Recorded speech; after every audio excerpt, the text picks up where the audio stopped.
የፊልማችን ታሪክ የሚጀምረው ጸጥ ባለ መንደር ውስጥ አና የምትባል የ17 ዓመት ልጃገረድ በክፍሏ ውስጥ ሆና ቫዮሊን እየተጫወተች ያሳየናል። በመሃልም ሁልጊዜ ጾታዊ ጥቃት የሚያደርስባት የእንጀራ አባቷ መጠጥ ይዞ ወደ ክላሷ ሲገባ እናያለን። ቀጥሎም የተለመደ ተግባሩን ለማድረግ ሲያስገድዳት አናም በሁለት እግሮቿ ገፍትራ የአበባ ማስቀመጫ ላይ ባንገቱ ይላተምና ብዙ ደም ፈሶት አና በድንጋጤ በወለሉ ላይ ያየችው ህይወቱ በቅጽበት ያልፋል። ከትንሽ ጊዜ ቆይታ በኋላ ፖሊሶች ይመጡና አና ወደ እስር ቤት ይወስዷታል። በፖሊስ ጣቢያ ፕሮፋይል ተደርጋ ስለነበር ብዙም ሳይቆይ ለፍርድ ቀርባ ምንም እንኳን ንጹህ ብትሆን ብቻዋ መሆን እንደምትፈልግ ደግማ ለኮዲ ትነግራታል። በኋላ በምግብ ሰዓት ኮዲና ቡድኖቿ ወደ አና በድጋሚ ቀርበው አንድ እስረኛ አንቺን ማጥቃት ትፈልጋለች ብለዋት ያስጠነቅቋታል።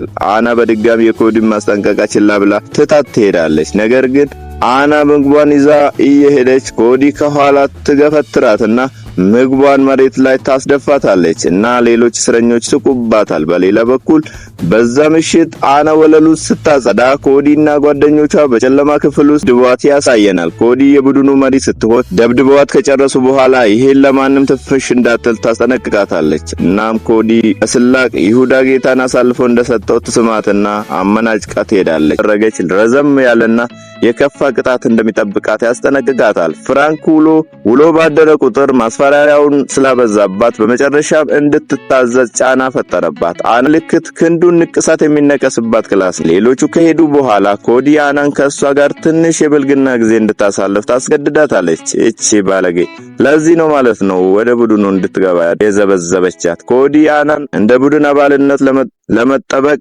ቃል ገብታለች። ሆኖም ከቡድኑ አባላት አንዱ በአሁኑ ጊዜ ሊቶናል ኮላት ይዛታል። ነገር ግን ኮዲ ልጅቷ ከደበደበቻት በኋላ እንዳትያዝ በፍጥነት ታሸሻታለች እና ብዙም ሳይቆይ አንዱ የእስር ቤቱ ጠባቂ አና ወደ ክፍሏ ይወስዳታል። በማግስቱ ጠዋት አናን እናቷ ልትጠይቃት ትመጣለች። ይሁን እንጂ እናቷ ለአና ብርታት እንደመስጠት እስር ቤት መጣ ትጮህባታለች። እናቷም የእንጀራ አባቷን ሆን ብለሽ ነው የገደልሽው እያለች ስትጮህና አና ለማስረዳት ብትሞክርም እርሷን ከመስማት ይልቅ ዝም ብላ ስታንባርክባት ይባስ ብላ እናቷ በጣም ተበሳጭታ አናን በጥፊ ካለቻት በኋላ ሁኔታውን የተመለከተ የእስር ቤቱ ጠባቂ ተቀም አድርጎ ያደነዝዛታል። አናም ግራ ትጋባለች። ፍራንክን በድጋሚ ይጠቀምባታል።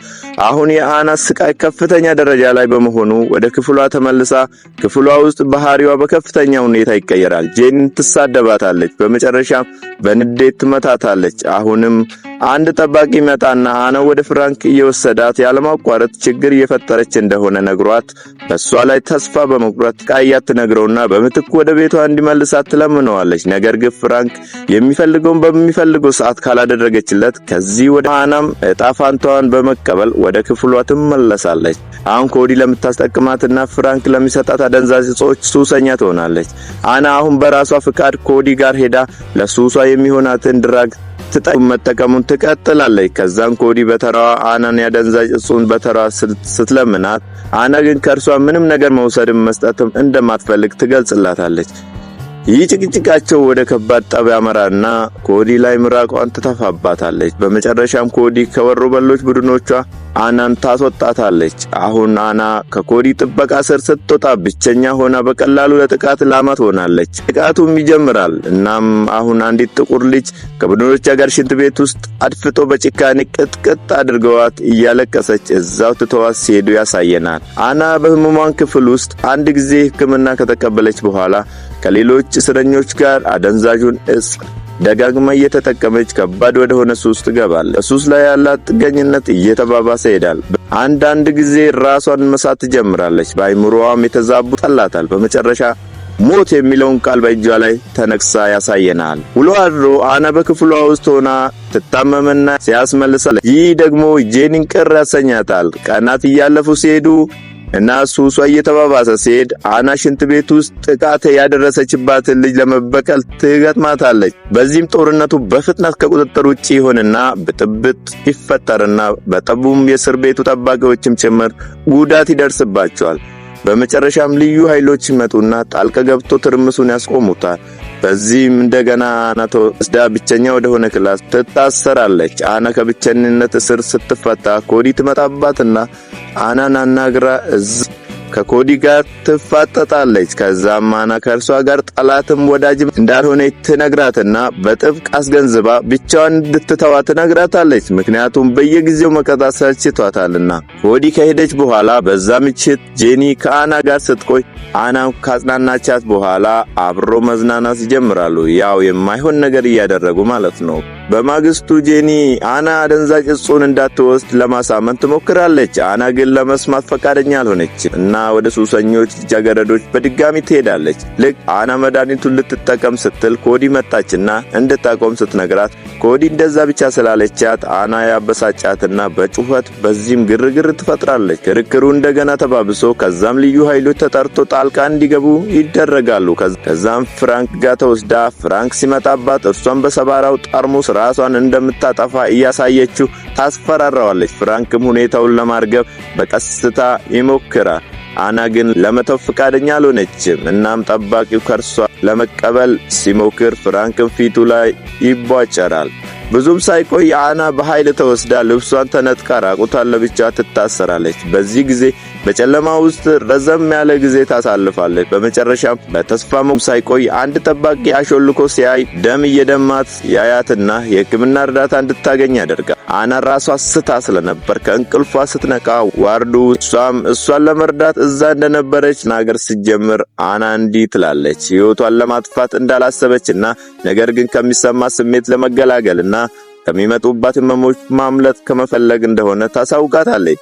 ከዛ በኋላ አና ነርሶች ሊንከባከቧት ወደሚችሉበት አጠቃላይ ክፍል ትላካለች። ጥሩ ስሜት ላይ ስትሆን አና ከእናቷ ጋር እንድትገናኝ ተደርጋ ስናይ የሚገርመው ነገር እናቷ አሁን ለቀደመው ድርጊቷ ይቅርታ ጠይቃና የኮሌጅ ትምህርቷን መልሳ እንድታገኝ ለመርዳት ቃል ትገባላታለች። በዚህም አና የተስፋ ጭላንጭሎችን ማግኘት ስትጀምር ፍራንክ በድጋሚ ወደ ቢሮ ይጠራታል። እናም ወደ ክፍሏ እንድትመለስ አድርጓት እርሷም ያለፈውን ነገር ለመርሳትና ከአእምሯ ማውጣት ትፈልጋለች። ወደ ክፍሏ እንድትመለስ ደህና መሆኗን አጥብቃ ትናገራለች እና ጭንቀቷን ችላ ትላለች። ወደ ክፍሉ ስትመለስ አና የህይወት መንገዷን መቀየር እንዳለባት ተሰማት እና እነዛ የወሮበሎች ቡድኖችን ንቅሳ ከእጇ ላይ ታስወግዳለች። ጄኒ የአናን ጭንቀት በመመልከት እርሷን ለማገዝ ከእርሷ ጋር እንደሆነ ትገልጽላታለች። በምሳ ሰዓት ኮዲና ሌሎች ቡድኖቿ አናን ይሳለቁባትና በብቸኝነቷ ያሾፉባታል። በዛ ምሽት አንድ ጠባቂ አናን ወደ አንዲት ትንሽ ክፍል ይዟት ይሄድና ፍራንክን ቫዮሊን ይዞ እዛ እየጠበቃት እናያለን። እናም በእስር ቤቱ ባለስልጣናት በተዘጋጀው የተሰጠው ትርኢት ላይ እንድትጫወት ለአና እድል ይሰጣታል። መጀመሪያ ላይ እምቢ ብትለው በመጨረሻ ትስማማለች። አና ቫዮሊን ስትጫወት በሚያማምሩ ድምጾች ስትጠመቅ አሁን ትንሽ ምቾት ታገኛለች። ሆኖም ግን በማግስቱ ነገሮች እንደገና ወደ ኋላ ተመልሰው አና ሞተሻል የሚል ጽንሳቷ ቁጣቸውን በመግለጽ ኮዲ በቢላ ፊቷን ትቆርጥና ሌሎች እንዲደበድቧት ለቃባቸው ትሄዳለች። ከዛም አና ለሕክምና ወደ ማቆያ ትወሰዳለች። ፍራንክ እዛ ያገኛታል። እርሱም ኮዲን እንደሚቀጣት ቃል እየገባ ሳለ ተጠግቷ ሲነካካት ነርሷ የፍራንክ ንክኪዎች ተገቢ እንዳልሆኑ ብትረዳ ግን ነርሷ ለአና የፍራንክን ጥቃት ሪፖርት ለማድረግ ከፈለገች ልትረዳት እንደምትችል ሆኖም ፍራንክ በክትትል ካሜራዎች ንግግራቸውን እየሰለለ ስለነበር ነርሷን በአንዷ እስረኛ ሲዞ እንዲያወጧት ያዛል። ነርሷንም አስገድሏ ስለነበር አና እንደገና ወደ ፍራንክ ቢሮ ተጠርታ ለነርሷ ሞት ኮዲ ተጠያቂ እንደሆነች ለማድረግ እንደሆነ ይነግራታል። ከዛም ፍራንክ አናን ያስጠነቅቃታል። ከዛ በትርኢቱ ወቅት አና የሙዚቃ መጫወቻውን በሚያምር ሁኔታ ትጫወታለች። እናም በመጨረሻም ተጋባዦች በአድናቆት ያጨበጭቡላታል። ከዛ በኋላ ፍራንክ ላስገራሚ ችሎታ ይመጥናል ብሎ ማድረግ የሚችለውን አድርግልሻለሁ በማለት ለእርሷ የእስር ፍርድ ችሎት ቀጠሮ እንደያዘ ይነግራታል። አናም ሰርፕራይዝ ትሆናለች። ፍራንክ የነጻነት ቃል ኪዳንን ተጠቅሞ እርሷ ደግሞ ራሷን በነጻነት እንድትሰጠው ጠይቋት እርሷም ሰጥታው በዚህ ይስማማሉ። እርሱም ጨርሶ ወደ ክፍሏ ስትመለስ ሸኝቷት እርሷም ወደ ክፍሏ ገብታ ስለ ይቅርታ ችሎቱ ለጄኒ ትነግራታለች። ጄኒ ግን ሁሉንም ነገር በጥንቃቄ እንድታደርግ ነግራት እና ፍራንክን እንዳታምነውና እርሱ በመጨረሻ የሰዎችን ተስፋ ማጨናገፍ እንደሚወድ ትነግራታለች። አና ቃሉን ለመጠበቅ ቃል ትገባላታለች። ፍራንክን ለማዋረድ እርዳታ ለማግኘት ወደ ኮዲ ትሄድና ኮዲም ተስማምታ የፍራንክን እኩይ ተግባር በድብቅ እንድትቀዳ ለኮዲ ካሜራ ትሰጣታለች። በይቅርታ ችሎቱ ቀን አና ስለ ስምምነታቸው ፍራንክን ታስታውሰዋለች። ፍራንክ በካሜራ እየተቀዳ ይጠይቃታል። ትዕይንቱ ሲቀጥል ከዛ በኋላ አና ባህሪዋንና ለይቅርታ ብቁና ዝግጁ መሆኗን የሚጠራጠሩ ባለስልጣናት ወደሚገኙበት ቢሮ ትወሰዳለች። አና ሙሉ በሙሉ ለይቅርታ ዝግጁ መሆኗንና በደንብ እንደታረመች ስትነግራቸው ፍራንክ አልስማማ ይላል። ይሄን ክደቱን ጄኒ ስለነገረችው ጠብቃው ስለነበር ሳትገረም ለክደቱ መፍትሄ አዘጋጅታ ነበርና አና የፍራንክን አጸያፊ ድርጊት ከእሷ ጋር ያደረገውን በማጋለጥ የቪዲዮውን ማስረጃ ታቀርባለች። ፍራንክ ጉዱ በመጋለጡ የተደናገጡትና ሁሉንም ጉዳይ የተረዱት ባለስልጣናት ፈጣን እርምጃን ይወስዳሉ። ፍራንክ ተይዞ እንዲታሰር ይወሰናል። አናም ለደረሰባት መከራና እንግልት ይቅርታ በመጠየቅ ከእስር በፊት የመጨረሻዋን ከልብ የመነጨ የስንብት ልውውጥ በማድረግ ለጄኒ ስትሰናበት ስናይ ከህንጻው ስትወጣ ኮዲን ታገኛትና ላደረገችላት ትልቅ እርዳታ አመስግናት ትሰናበታታለች። ከዚያም በጠባቂዎች ታጅባ ወደ ውጪ እየወጣች ሲሆን እዛም አና ከእናቷ ጋር ትገናኛለች። እናቷም እጆቿን ዘርግታ ትቀበላታለች።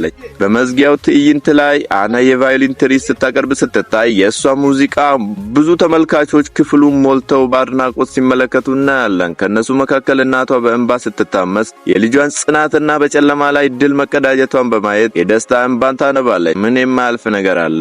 ውድ ቤተሰቦች ይህን ቪዲዮ ከወደዱትና ለተጨማሪ ፊልም ዳሰሳዎች ላይክ፣ ሼር፣ ሰብስክራይብ ማድረጉን እንዳይረሱ ያበረታታኛልና። እንዲሁም በአስተያየት ሳጥኑ ውስጥ ፊልሙ ያገኙትን የህይወት ትምህርት ያስቀምጡ።